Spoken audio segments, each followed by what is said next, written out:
కాశీకి వెళ్తే కాటికి వెళ్ళినట్టే అనే మాటతోనే కాశీతో నాకు తొలి పరిచయం చిన్నప్పుడే కలిగింది. అదెంత సాహసమో వేలడంత ఉన్నప్పుడే అర్థమైంది. చిన్నతనంలో జంగం మల్లేశమెత్తయ్య కొడుకు షణ్ముఖన్నయ్య భక్తయోగ పదన్యాసి అంటూ బాణం పట్టుకుని హరిశ్చంద్ర పద్యం 6 రాగం అందుకుంటుంటే ఆ మజానే వేరు.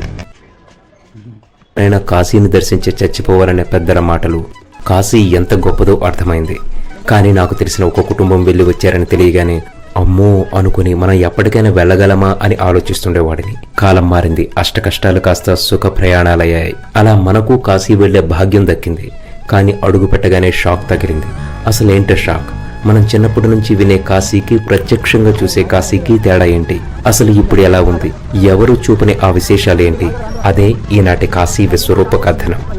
కాశీ విశ్వనాథ దేవాలయం ప్రసిద్ధమైన శివాలయం. ఇది ఉత్తరప్రదేశ్లోని వారణాసిలో పవిత్ర గంగానదికి పశ్చిమ ఒడ్డున ఉంది. ఇది శివాలయాలలో అత్యంత పవిత్రమైన 12 జ్యోతిర్లింగాలలో ఒకటి. ఇక్కడ కొలువై ఉన్న మూర్తిని విశ్వనాథుడని, విశ్వేశ్వరుడని అంటారు. పురాతన కాలంలో వారణాసిని కాశీ అంటే మెరుస్తున్న అని పిలిచేవారు. అందుకే ఈ ఆలయాన్ని కాశీ విశ్వనాథ దేవాలయంగా పిలుస్తారు.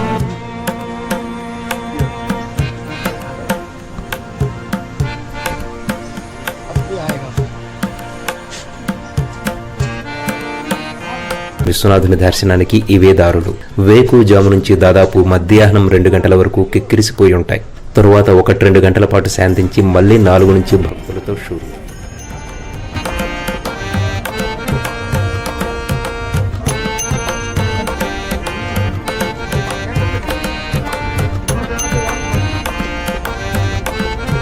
కాశీ స్థానిక ఇళ్ల మధ్య నుంచే దారులు కాబట్టి స్కూలుకు వెళ్లేవాళ్ళు, ఉద్యోగాలకు వెళ్లేవాళ్ళు, చెత్త బళ్ళు ఇలా అందరూ ఆ దారిలోనూ వెళ్తుంటారు.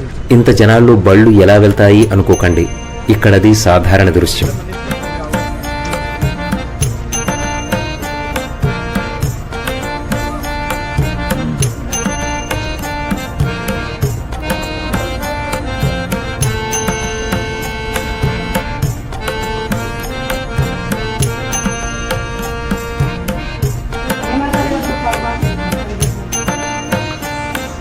Say hi.